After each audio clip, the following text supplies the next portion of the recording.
So we're going to talk about New York.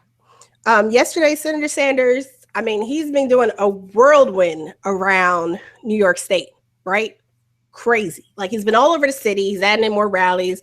There was canvassing in Brooklyn. There happened to be there's canvassing in my daddy's neighborhood in Brooklyn. My daddy grew up in the Gowanus projects.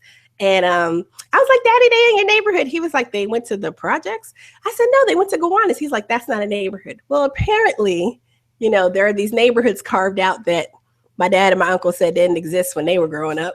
But that area, because they were in Brooklyn, South Brooklyn, Gowanus Canal, that's called Gowanus, I guess now. But there was canvassing going around in their old neighborhood. So I was pretty excited. I said, Daddy, they were, my dad's a Bernie fan. My uncle claims he's not, but I don't believe him. I think he's trolling me. But Senator Sanders was he's in Poughkeepsie tonight. Shout out to Councilman Jared Rice from New Rochelle, Westchester County, the first elected official in Westchester County. That's where Hillary and Bill moved to in 2001, by the way. The first person that was able to come out and say, yeah, I feel the burn back in October before it was the cool thing to do. Okay. So he's been going strong with us for quite some time. So he's speaking tonight at the rally in Poughkeepsie. But yesterday, Senator Sanders, earlier today, there was a rally in Rochester, New York.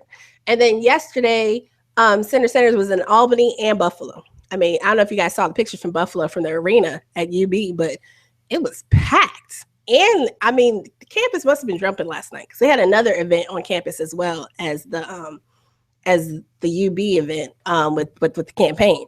So shout out to Buffalo for Bernie, getting out all that information to everyone about parking and stuff like that. Because seriously, like these rallies and stuff can be a logistical nightmare if there isn't public transportation, if you're trying to park, and they gave out some really good information to people. So like grassroots, I know I say it like every week, but y'all are doing it. Like y'all are doing the thing. Like campaign staff, you guys are awesome, but grassroots, y'all are taking this up to a whole nother level. I mean, we are facing like the toughest machine in history, right? In modern political history. And we are competitive, we are active, we are engaging people.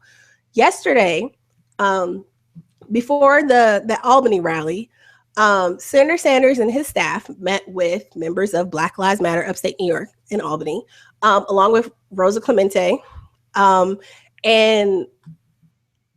And they had a conversation. He's had many conversations. He meets with families, and he's met with activists and stuff before rallies and other meetings and things of that nature. He also met with the family of Donald Ivy, who was murdered by police in Albany. I believe it's been about a year since that happened.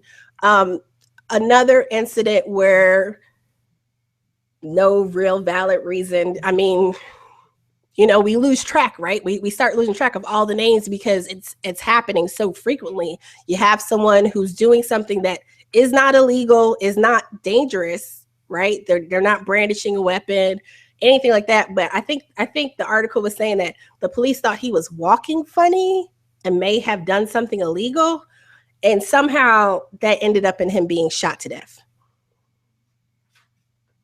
Or make sure I have that correctly.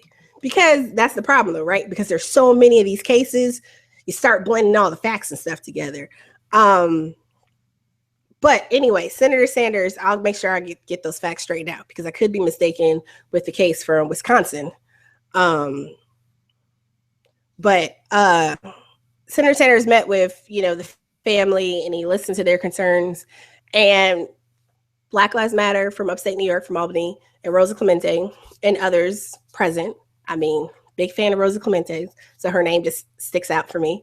But they released a statement today about that meeting, and basically, they were thankful that he met with them. They were thankful that he addressed certain issues when he actually went on stage to finally speak. However, there was a long list of things that they were bothered by that were not addressed. And I think that is a good point, right? So whether we agree with the issues that they've listed that bother them, I think the fact for even those of us who are firm supporters, right? I think that we cannot be afraid, and Ben says this rather often. We cannot be afraid. We cannot be discouraged from criticizing people who have our support.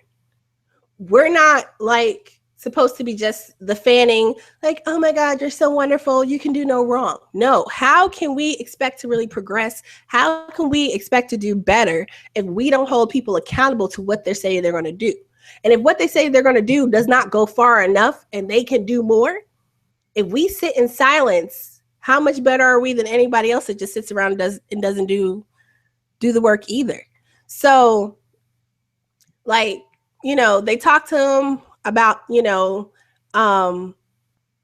opportunity, Ivy's aunt talked to them, Miss Akosua. She talked to them about, the need for better policing. It was, but yeah, I did get it wrong. That was the Wisconsin case I was thinking of. Dante had schizophrenia, and he was tased and tackled and beaten with batons, and he had a pre-existing heart condition, and he died from cardiac arrest. So that was this case. And of course, like so many cases, the grand jury declined to indict the officers, despite the New York Civil Liberties Union and others, saying that his stop violated his constitutional rights. Like, it should never have happened. And of course, the city is whatever, accident. And there's a wrongful death suit from the family. But what I appreciated from Rosa and from others, now whether you agree with them, it doesn't matter, but we can at least respect, understand, appreciate where people are coming from. The fact that they had that conversation, and then when he got on stage, they were bothered that Senator Sanders did not reference Dante specifically.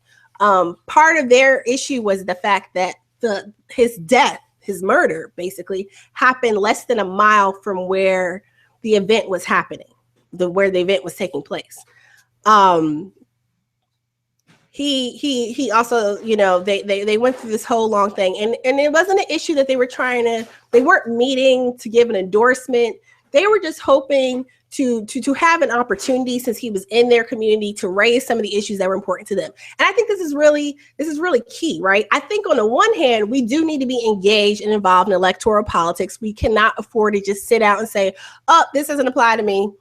Two white people, whatever, this doesn't have anything to do with me. I understand where that comes from, right? This idea that who is president doesn't actually affect our lives. Voting doesn't actually affect us, which is actually not true. But at the same time, they're saying that they want to continue to encourage, engage, and demand that people who are especially trying to get our vote, you want our vote, we shouldn't be giving you our vote for nothing. I wish more of us thought this way, and this is calling on, Bernie Sanders, calling on other officials to seek not only justice and accountability, but to demand it. When we're talking about, victims of police killing. Now, of course, there's so much going on.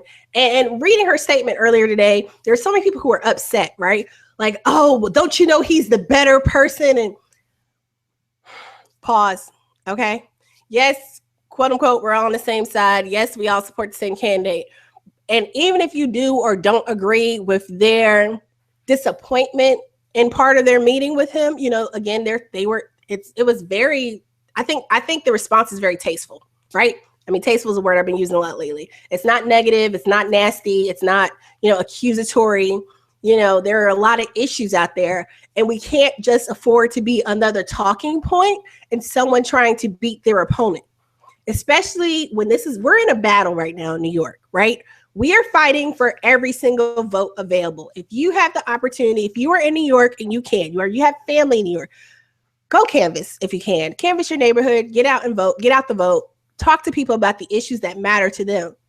But what we need to do is not just talk to people about the issues that matter, and use some talking points. We need to go that next step further, because then how do we, as people who say we're part of a revolution and a movement, how do we help actually effectuate that change on our local, community level, what can we do? Like, how do I stay? I'm knocking on your door to get your vote, but then how do I now come back and work with you to see what we can do to try and see if we can get some of this stuff done? Like, how do we organize locally? Like, yes, the campaign is trying to leverage our votes to beat out the other person, but then how do we use that, in turn to move forward?